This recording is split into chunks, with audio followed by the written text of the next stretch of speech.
Hey everyone, Michelle Markey with Medina Domestic Arts Studio.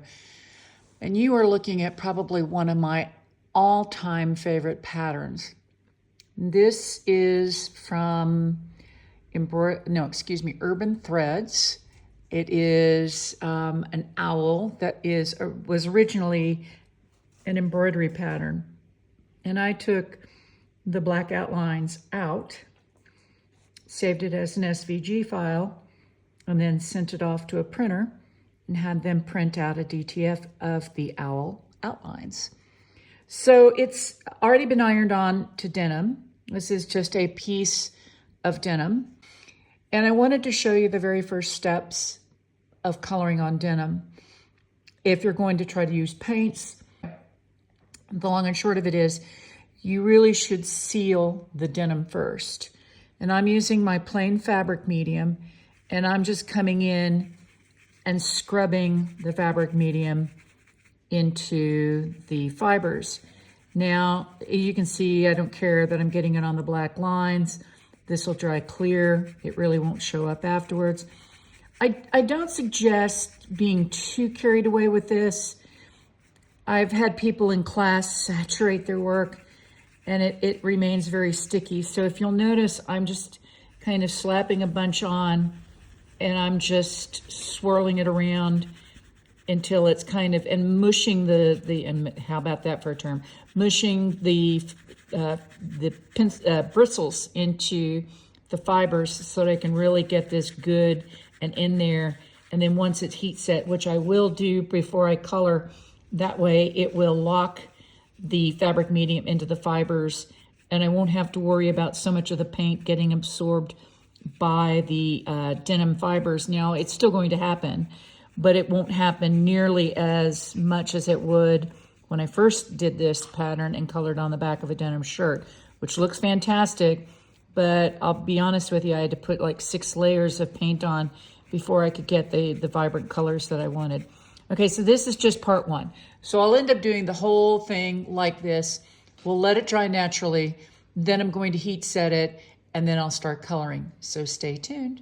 It's been completely covered with fabric medium. The fabric medium dried, and I have now heat set it. So the next step is going to be deciding if I want to do a layer of color with acrylic markers first, or go straight to the jacquard paints. So I've started working on the head, and I first want to point out that this is a blend. I used a combination of the pearlescent white and the bright gold, you can see it, and mixed the two together, came up with like a champagne colored, and did this. Now, what I'm doing right now is I've painted most of these feathers with the bright gold, and now what I'm using is burnt orange to put in a little bit of the copper color, and all I'm doing is just very lightly stroking it on. Now, the gold is still wet, and that's kind of ideal. But even if it wasn't, you could easily just very lightly stroke this on. If it goes on globby, I stick my brush into a tiny bit of fabric medium and then use that to kind of feather it out. Do this right here the same way. This is really looking good. Okay, so that's the head, the crown of the bird. We'll be taking this gold probably over into here. It will probably go in the face, but what I really want to do first is kind of master the feathers on the head, and then we'll proceed forward. I think one of the things that's very hard for at least me to teach is at what point do you blend one color to another. Now I want to show you just kind of up close here, particularly something like this feather right here. There's actually 4 different colors in here that I used on blending. One is the pearl violet that I've got right here. then the pearl violet mixed with the white, then the burnt orange, and then some of the gold. You know, when I'm teaching, this is truly one of the more difficult things to try to get across. So I'm going to try to do it here on some of these outside feathers. Now, I had, when I went back to look at my original, the outer feathers are very dark purple. So I'm using the pearlescent violet straight. Now, one of the reasons paint, I think, is so much easier in a lot of ways is that you can lay it down, you can let it dry, and then blending it truly isn't any issue, just because you can keep going back and forth and back and forth. I think the thing here is to try to stay inside the lines as much as possible. And I'm going to even bring it down here. This isn't going to be exactly like my jacket, but it hopefully it'll come close. Now, once I've done that, I'm going to grab the white again.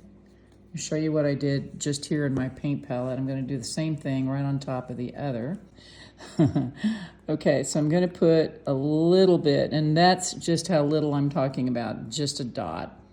And then I'm going to get a big old scoop of this purple, and I'm going to mix them together. Now, we've done this before, if you have watched my videos in the past, with Inktense pencils.